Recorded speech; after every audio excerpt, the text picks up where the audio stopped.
Good afternoon from West London, where the Queen and Prince William have been visiting people affected by the terrible fire that engulfed Grenfell Tower 3 days ago. The Queen and her grandson spent time speaking to people who'd been evacuated from the surrounding area, speaking to members of the emergency services and to local volunteers who, of course, have been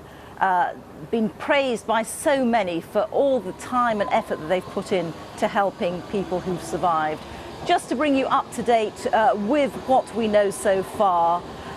the police have said that 17 people have now been confirmed dead, and the BBC understands that as many as 76 are still missing. We believe that those 17 are included in that number, although that's not yet confirmed. There are 24 people who are still in hospital, and 12 people we know are in a critical condition.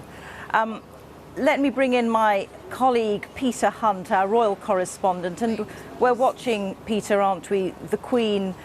making one of these visits that she is bound to make on occasions of national tragedy such as this. I think what's very striking about these images is that this is a Queen who keeps out of party politics, who tries to be apolitical, but paying a visit that will be judged in a very political sense in the coming moments, hours and days, because this is the Queen giving a masterclass in how you respond to a moment of national tragedy, and it is already on social media being compared very unfavourably with Theresa May's failure thus far to meet any of the victims of this tragedy. And it reminds me of how much the British royal family has learned. I mean, if you cast your minds back to 1997, in the aftermath of the death of Diana, Princess of Wales, obviously the mother of Prince William, who was there with the Queen, tabloids after a few days had headlines saying, "Show us you care,"